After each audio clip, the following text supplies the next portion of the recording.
जंग में अभी तक ईरान के 600 से ज्यादा लोग मारे जा चुके हैं। वहीं इजराइल में 24 मौतों का आंकड़ा निकलकर सामने आया है। बम, गोला बारूद, ड्रोन, मिसाइल सब चल रहे हैं। और अब नेतन्याहू कह रहे हैं कि ईरान के सुप्रीम लीडर कहीं पर भी भाग लें, कहीं पर भी छुप लें, उनकी जान अब बचने वाली नहीं है, वो महफूज नहीं है। तुरंत अभी जब हम बात कर रहे हैं तो अब से ठीक कुछ मिनट पहले यह बयान बेंजामिन नेतन्याहू का आया है। पंकज जी, जो चर्चा लगातार हो रही है कि यह जंग तभी रुकेगी जब खामनेई या तो सत्ता से हस्तांतरित होंगे या फिर मारे जाएंगे, क्या उसकी तरफ नेतन्याहू ने कदम बढ़ा दिया यह बयान देकर?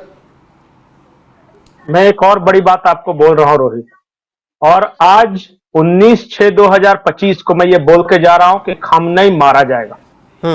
वक्त चाहे जितना लगे, लेकिन नेचुरल मौत ये नहीं मरेगा, क्योंकि इजराइल ने जो कह दिया और डेथ वारंट पे साइन कर दिया, तो इसका मतलब डेथ वारंट हो गया। इतिहास बताता है कि इजराइल अपने दुश्मनों को बिल्कुल नहीं छोड़ता, चाहे वो कहीं भी पाताल में जाके छुपे रहे। वक्त थोड़ा सा लग सकता है, लेकिन मारा जरूर जाएगा खामनेई। इस बात की मैं गारंटी लेता हूं। दूसरी बात कि अमेरिका ने भी कहा है ये बात।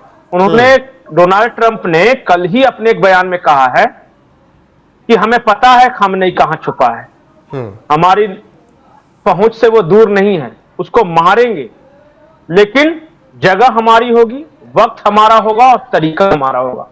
इजरायली रक्षा मंत्री ने भी कहा कि खामनेई जैसे तानाशाह को जीने का हक नहीं है। बिल्कुल, इसलिए मैं कह रहा हूं कि यह युद्ध अब तभी खत्म होगा जब खामनेई का अंत होगा। ये अब धीरे धीरे ये सारा युद्ध सिमट के सिर्फ एक फोकस पे आ रहा है, खामनेई का खात्मा, उसका अंत।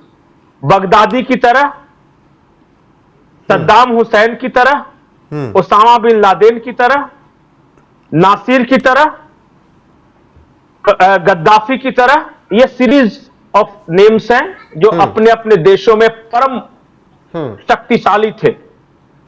ऐसा थोड़ी था कि कर्नल मोहम्मद गद्दाफी के पास ताकत नहीं थी, लीबिया का वो शासक था, लेकिन मरा ना। ऐसा थोड़ी ना है कि सद्दाम हुसैन छुपने की कोशिश नहीं कर रहा था, वो भी तो मिट्टी के नीचे सुरंग में वो बैठा हुआ था ना, लेकिन अंत में मरा ना। ओसामा बिन लादेन ऐसा थोड़ी है कि उसने प्रयास नहीं किया था बचने का। सऊदी अरब का नागरिक अफगानिस्तान में ढूंढा जा रहा था, लेकिन मिला पाकिस्तान में, लेकिन मरा ना।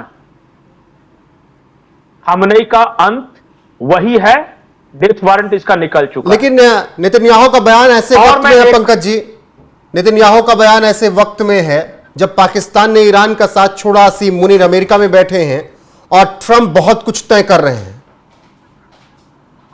अभी जो मेरे पास रिपोर्ट है, ज्वाइंट ऑपरेशन होगा ब्रिटेन, अमेरिका, इजराइल सबका ज्वाइंट ऑपरेशन है। ब्रिटेन का एक पोत है एलिजाबेथ, वो ईरान के नजदीक पहुंच चुका है।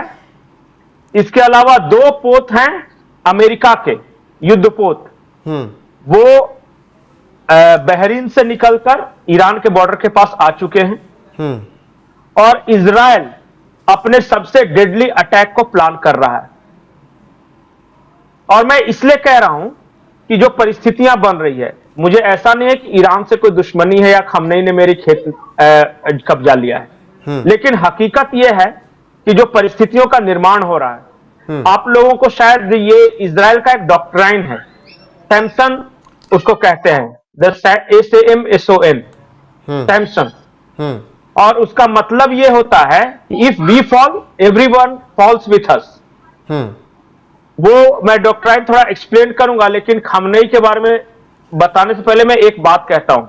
ईरान ने अस्पताल पे अटैक किया है, ईरान ने इजराइल के स्टॉक एक्सचेंज पे अटैक किया है। आज तक ऐसा किसी ने नहीं किया। अब या तो इजराइल रहेगा या खामनेई रहेंगे, दोनों में से एक ही रहेगा।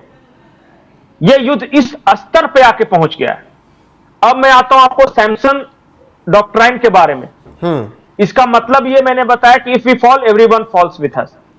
इसका मतलब यह है कि जब इजराइल पे खतरा आ जाएगा ना, जब यह लगेगा कि इजराइल हार के कगार पे है, तो वो अपने यहां मौजूद, उसकी डॉक्ट्राइन है ये लिखित, कि अपने यहां मौजूद सारे न्यूक्लियर वेपन्स को एक साथ छोड़ देगा, जो कि दुश्मन देश पे गिरेंगे और उन सारे देशों पे गिरेंगे जिसको वो दुश्मन मानता है। जैसे कि अगर इजराइल पाकिस्तान को दुश्मन मानता है, तो जब इजराइल की हार होने लगेगी तो न्यूक्लियर मिसाइल वो पाकिस्तान की तरफ भी जाएगा, ईरान की तरफ भी जाएगा, और वो सारे देश यमन वगैरह सबके पास जाएगा जिसको ये दुश्मन मानता है। और ये उसका डूम्सडे डॉक्ट्राइन इसको बोलते हैं। बिल्कुल पंकज जी, और लिखा हुआ है उसमें बिल्कुल लिखा आप हुआ है जिस कि तेहरान, डेमास्कस, बेरूत, ये सारा उसके निशाने पर होगा। बिल्कुल जिस तरीके से नेतन्याहू मूड में नजर आ रहे हैं, अगर नेतन्याहू के अलावा भी कई और बयानों पर हम नजर डालें तो सबसे पहले तो नेतन्याहू ने कहा कि ईरान में अब सुप्रीम लीडर खामनेई सहित कोई भी महफूज नहीं है, और इससे पहले लगभग 14 से 15 उनके टॉप कमांडर शुरुआत में इन्होंने मार गिराए। यह भी कहा गया इजराइल के अधिकारियों की तरफ से कि ईरान से हम पूरी कीमत वसूलेंगे, एक एक पाई वसूलेंगे जितना नुकसान हमारा हुआ है। सोचिए, नुकसान ये भी कर रहे हैं लेकिन कह रहे हैं कि हम इनसे एक एक पाई वसूलेंगे। फिर रक्षा मंत्री इजराइल के जो हैं उनका भी बयान कि हमेशा अपने एजेंटों के जरिए इजराइल को खत्म करना चाहता था ईरान, अब ईरान अपनी जिंदगी की सबसे भयानक दिन और रात देखेगा। तो ये अगर 4-5 बयान अगर देखें तो पंकज जी किस चीज की ओर इशारा कर रहे हैं? इससे पहले आज दोपहर में नेतन्याहू ने एक और बयान दिया है। उन्होंने कहा कि आज इजराइल दर्द में है और असहनीय दर्द में है, और जब इजराइल दर्द में होता है ना तो उसके दुश्मन को असह्य दर्द होता है इजराइल से ज्यादा, ये उन्होंने कहा है। उन्होंने कहा कि ईरान और खास करके वहां का इस्लामिक शासन को मैं वो दर्द दूंगा कि दुनिया याद रखेगी। ये कहा गया है नेतन्याहू की तरफ से आज 3 बजे के आसपास। तो समझ रहे हैं कि तेल अवीव पे हमला, अस्पताल पे हमला, स्टॉक एक्सचेंज पे हमला के बाद अब क्या होने वाला है? या तो खमेनी मरेगा या इजराइल खत्म होगा, अब बीच का कोई रास्ता नहीं बचा। इसलिए मजबूर होकर ट्रंप अब युद्ध में उतर रहे हैं, क्योंकि उनको पता है कि अब सीज फायर, फ्रीज फायर ये सब बेकार की बात हो गई, वो बहुत पीछे छूट गया। अब जो होना है अब तो डी डे होगा। बिल्कुल पंकज जी, ये बहुत लंबा भी नहीं चलेगा अब। बिल्कुल, और जिस तरीके से बेंजामिन नेतन्याहू मूड में नजर आ रहे हैं, बहुत लंबा युद्ध खींचने के फिराक में तो वो नहीं है। बाकी अमेरिका और इजराइल इस वक्त बहुत कुछ प्लानिंग कर रहे हैं, और बेंजामिन नेतन्याहू का यह कहना कि अब बहुत कम वक्त बचा है खामनेई के पास, ये इस ओर इशारा करता है कि युद्ध समाप्त होगा और बहुत जल्द होगा, और खामनेई के अंत के साथ सत्ता हस्तांतरण के साथ ही होगा। बाकी जो अपडेट आएगी ईरान और इजराइल युद्ध से, वो अपडेट एक एक आपको हम पहुंचाते रहेंगे लगातार। पंकज जी, आपका जुड़ने के लिए बहुत बहुत शुक्रिया। बने रहिए हमारे साथ, देश और दुनिया की तमाम खबरें आपको मिलती रहेंगी। नमस्कार।